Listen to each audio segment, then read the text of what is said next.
এখানে আমরা সবাই হলুদ শাড়ি পরে কেন রেডি হচ্ছি? হ্যাঁ, কারণ তো আছে। এর আগের ভিডিওতে তোমরা দেখেছো আমার ফ্রেন্ডের দাদার আশীর্বাদ, আর আজ হচ্ছে কিন্তু সেই দাদারই গায়ে হলুদ। তো আমরা সবাই কিন্তু হলুদ কালারের শাড়ি পরে নিই, আর এবার আমরা কিন্তু হাঁটতে হাঁটতে আমাদের বাড়ি থেকেই চলে যাই বিয়ে বাড়িতে। আর গিয়ে দেখি যে বাঙালিদের মধ্যে মানে যেরকম রিচুয়ালস আছে ওখানে কিন্তু সবই শুরু হয়ে গিয়েছে, আর ব্যাকগ্রাউন্ডটাও কি সুন্দরভাবে সাজানো রয়েছে তোমরা দেখতেই পারো। আর এখানে কিন্তু একটু আগেই পুজো হয়ে গিয়েছে, আমরা লেট হয়ে গেছি আসতে, তো আমরা প্রসাদও খেয়ে নিই সবাই।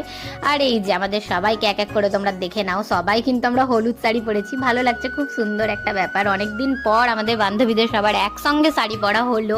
আর এখানে তো দাদা বসে বসে খাবার খাচ্ছে, অনেক দারুণ একটা ব্যাকগ্রাউন্ড ছিল। তো আমরা তো ফটো ক্লিক করতেই ব্যস্ত ছিলাম, তারপর তো খাওয়া দাওয়া করতে যাই দুপুরবেলা, কিন্তু দুপুরের খাবারটা খেতে যাই। আর এসে কিন্তু আমাদের ফটো শুটের আর শেষ নেই, এখানে কিন্তু গায়ে হলুদেরও আমরা অনেক এনজয় করছিলাম। দিদিরা ছিল, বান্ধবীরা ছিল, সব মিলিয়ে তো অনেকই এনজয় হয়েছে। আর এখানে তো আমরা অনেক অনেক ফটোস ক্লিক করেছি, ভিডিওস বানিয়েছি, রিলস বানিয়েছি, মানে ক্যামেরাতেই। অনেক ভালো লাগছিল সবাই একসঙ্গে। তো গায়ে হলুদের পর্বের শেষেই কিন্তু আমাদের স্টার্ট হয়ে যায় ডান্স। মানে ডান্স না করলে কি আর হয়, বিয়ে বাড়ি বলে কথা গাইস। তার মধ্যে শাড়ি পরে ডান্স মানে আলাদাই একটা ব্যাপার। আমি তো একেবারে আঁচলটাকে গুজে নিয়ে একদম ডান্স করতে স্টার্ট হয়ে যায়। তো অনেকক্ষণ আমরা ফাটিয়ে ডান্স করি, তারপর কিন্তু আমরা যাই আরো যেসব রিচুয়ালস ছিল, মানে বাঙালি বিয়ে মানেই রিচুয়ালসে ভর্তি, আর অনেক অনেক এনজয়।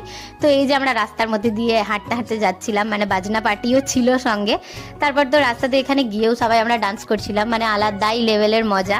তো চলো দেখা হচ্ছে তোমাদের সাথে কাল, মানে বিয়ের ভ্লগ নিয়ে। টাটা।